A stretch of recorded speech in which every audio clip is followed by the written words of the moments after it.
plays a statement, coach head on the headset, leading like a champion, games on blast, yeah we talking all the scores, from the stands to the couch, it's college football wars, tactics arise, rivals feel the pressure, every snap, every pass, it's a teacher lecture, we breaking down the plays with rhythm and force, this podcast is the playbook, it's the main source, on the headset we're calling the shots, every team on the rise, giving all that we got, on the field we hustle, every snap like it's told, highlight reels rolling, the stories unfold, tailgates are packed, fans decked in their pride, on the headset, got the whole world on our side, from the kickoff to the final drive, coach heads breaking down how we thrive, every week, every game, we're turning the tide, on the headset, where the passion won't hide.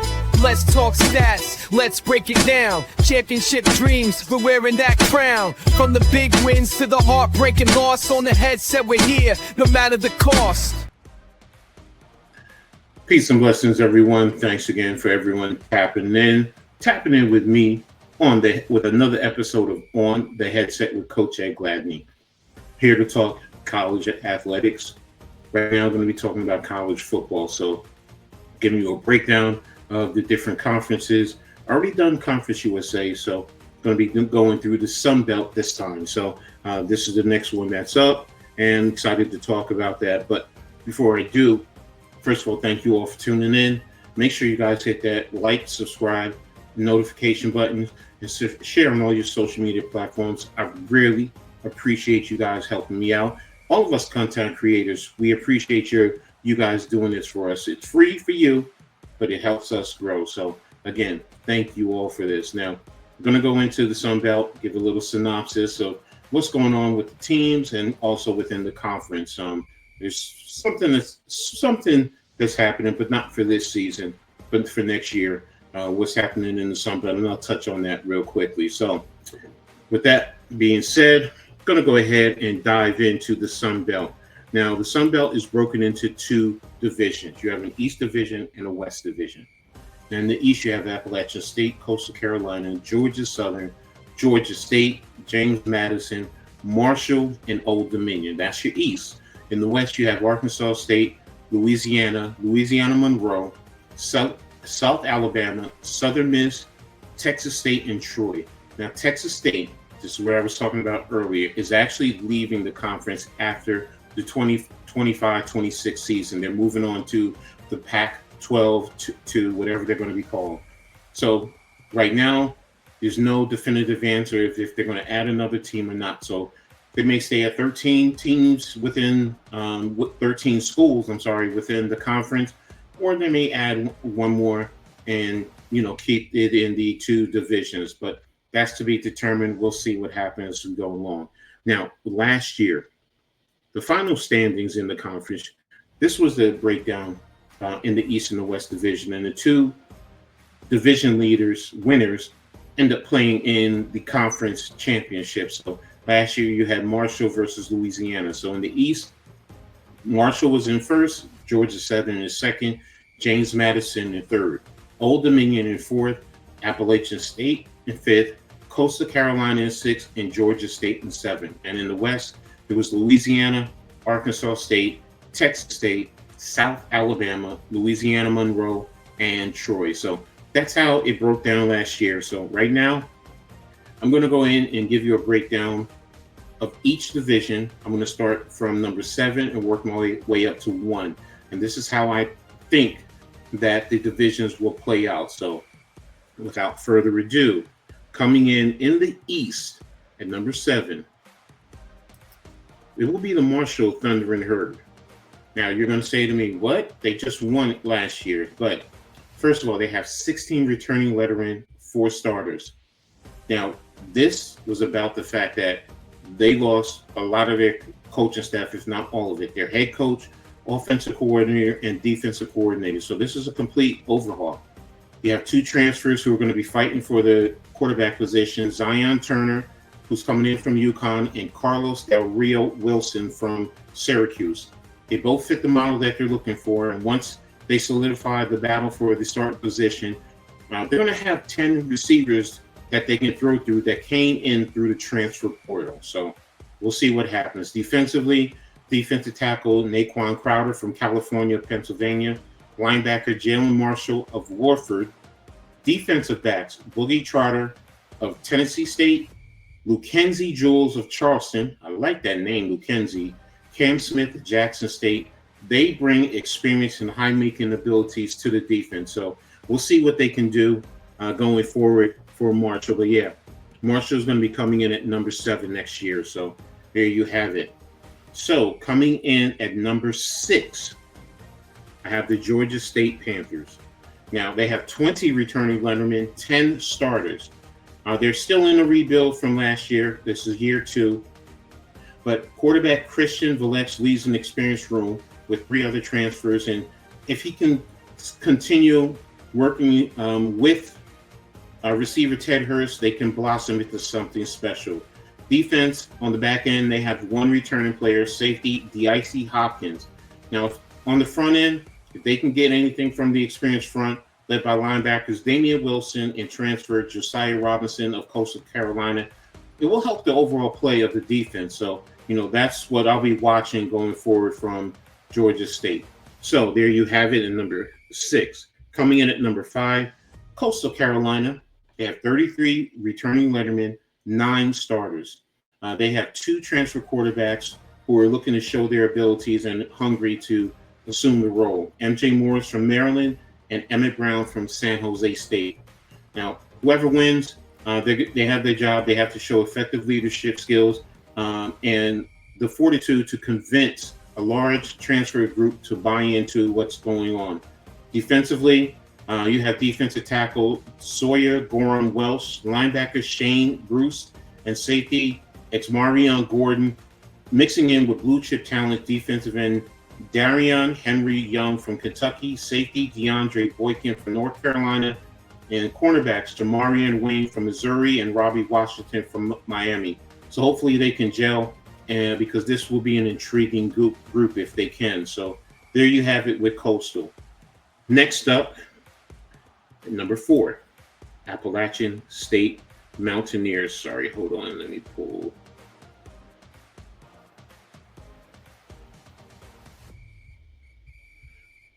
Okay. Appalachian State has 31 returning lettermen, 7 returning starters. Head coach Dowell Loggins, he's aggressive in the transfer portal.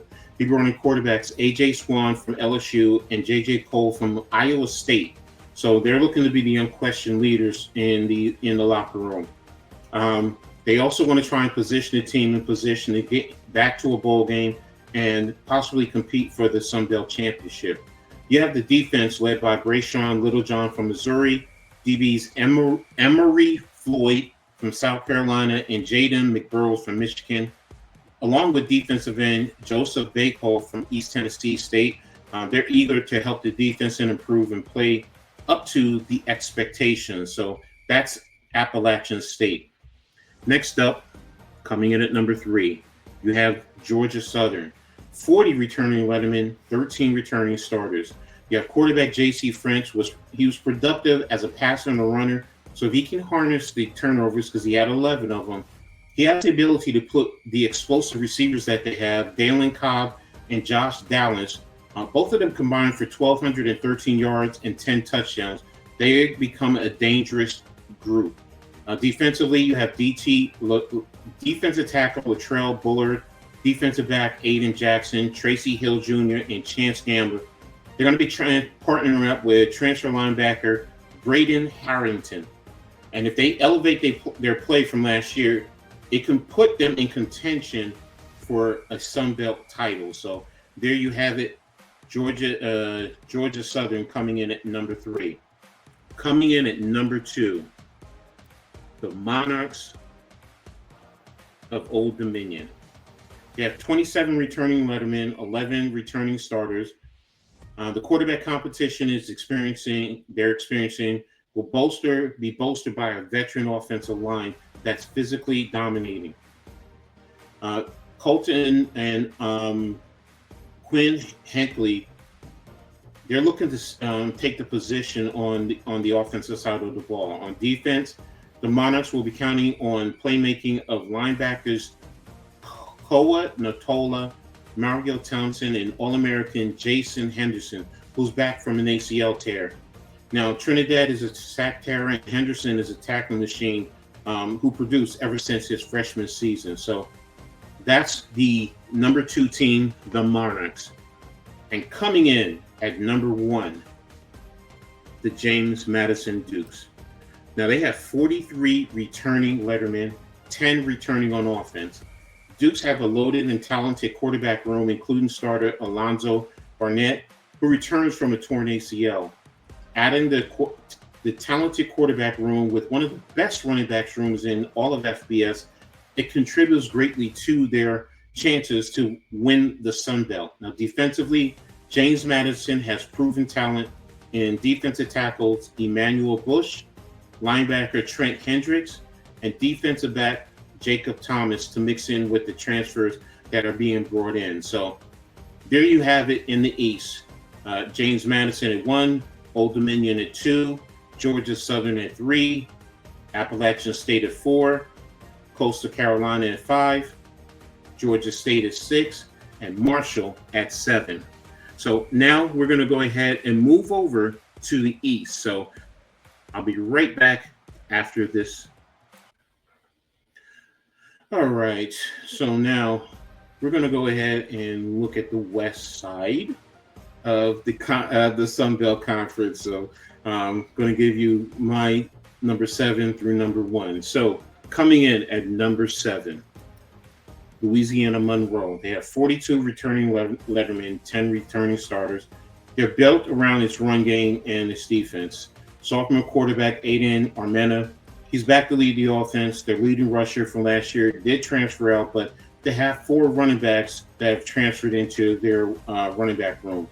The defense is led by defensive end Kevontae Wells, outside linebacker Billy Pullen, and quarterback David Godsey Jr. The 8 transfers and 6 JUCO players are bringing depth and experience to the defensive side of the ball, but that's a lot to bring in to try and help transfer over. So there you have it, number 7, Louisiana Monroe. Coming in at number 6, Arkansas State Red Wolves. They have 31 returning lettermen, 8 returning starters. Quarterback Jaden Renoir will continue leading the offense. His production will play a defining role in where they're being positioned to play for a bowl game. Renoir also plays an important role in the run game because he's amassed over 500 yards and 3 touchdowns. Defense will be completely new, as many of the transfers will be major contributors. It'll be vitally important for this unit to gel quickly, because if it doesn't, it's going to be a very long and unfulfilling season for Arkansas State. So there you have it, Arkansas State. Now, coming in next is Southern Miss. Now, Southern Miss has 11 returning lettermen and 12 returning starters. But Southern Miss brought in Charles Huff from Marshall, who won it last year. And there is a heavy influx of talent from the Thundering Herd. A total of 50 transfers committed to the Golden Eagles, and many of those players will be key contributors to turning around the fortunes in Hattiesburg. Quarterback Braylon Braxton will take command and bring a championship leadership. So will he be able to do the same thing that he did in Marshall? Can he do that here in Southern Miss? Returning defensive tackle Doris Lewis and new DBs Josh Moulton, Amir Foster, and Ian Forster will look to improve one of the worst defenses in all of college football. So there you have it, Southern Miss. Coming next is Southern Alabama. The Jaguars returned 31 lettermen and 8 starters. They lost a great deal of talent to Power 4 schools in the portal. Among them were 2 freshman quarterbacks. Look for Georgia Tech transfers Zach Pryon and Bishop Davenport to assume battling for the position and guide the offense to success. Running back Kentrell Bullock looks to bring experience and big play capability to the backfield. The defensive line will have talent in Ed Smith, the fourth. Nose tackle Stephen Johnson is coming over from McNeese State. They, along with linebacker Blaine Myrick, will be a force in the run game. Cornerback Javen Henderson from East Tennessee State is a young, developing talent and can help on the back end. So that's who I have at number 4. Coming in at number 3, the Trojans of Troy. They have 50 returning lettermen, 10 starters. Quarterback Goose Crowder should be the starter, but the success of the offense is built around the offensive line. Guard Eli Russ has played in 39 games between center and guard and will be the anchor of the line. He was an honorable mention Sun Belt, allowing 1 sack in 265 passing situations. Through his leadership, the line should do well and allow the skilled players to go out there and perform. Defensive tackle Julian Peterson, linebacker Jordan Stinger, safety Justin Powell will be key to the defensive success. Last year, the run defense was adequate, but the pass defense allowed 70% on completion. Now, they need to do a better job for the Trojans to have great success and be a dangerous team to play against. So there you have it at number 3. Coming in at number 2, the Raging Cajun of Louisiana. They have 40 lettermen returning, 7 starters. At the helm is former Ole Miss quarterback Walker. He steps in to fill in for the Raging Cajuns. He brings limited SEC experience, but has enough talent to lead the position to compete for a Sun Belt championship. The defense will introduce stout nose tackle Kadarius Miller, who's transferring in from Youngstown State. He goes along with sack leader Cam Whitfield and Jordan Lawson. If the second and third levels of the defense can match last year's defense, the Cajuns could bring a championship to Lafayette, Louisiana. So there you have it, number 2. And coming in at number 1, the team who's playing their last season in the Sun Belt, Texas State. They have 36 returning lettermen, 5 starters. They hit the transfer portal hard, bringing in 36 players to fill those who have left.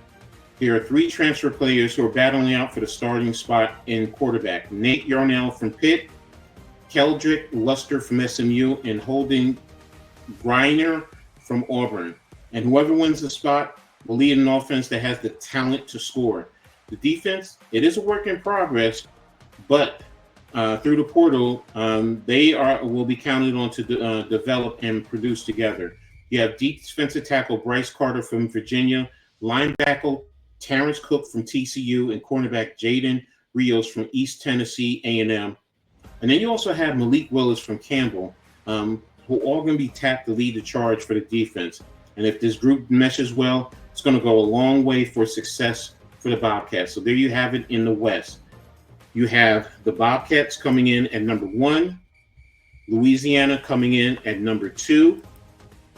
You have Troy 3, South Alabama 4, Southern Miss 5, Arkansas State 6, and Louisiana Monroe 7. So there you have it in the West. That's the breakdown. So, and overall, taking a look again, this is my projection for each division. And James Madison will be battling Texas State for the Sun Belt Championship. So there you have it. My breakdown, my synopsis, my thought. Let me know what you guys think in the chat. Hit me up on any of my social media platforms. All that information is in the description, as I always do. So really appreciate everyone for tapping in for this breakdown. Hope you guys enjoyed it. Thanks again. And look forward to the next one. So until then, Coach Ed is out.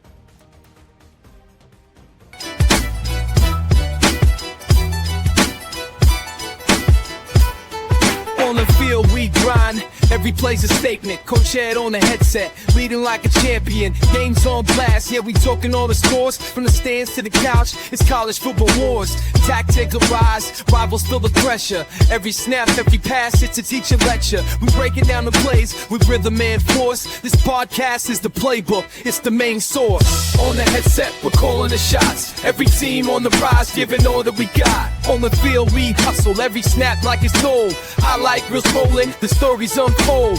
Tailgates are packed, fans decked in their pride. On the headset, got the whole world on our side. From the kickoff to the final drive, Coach Ed's breaking down how we thrive. Every week, every game, we're turning the tide. On the headset, where the passion won't hide. let's talk stats, let's break it down. Championship dreams, we're wearing that crown. From the big wins to the heartbreaking loss, on the headset we're here, no matter the cost.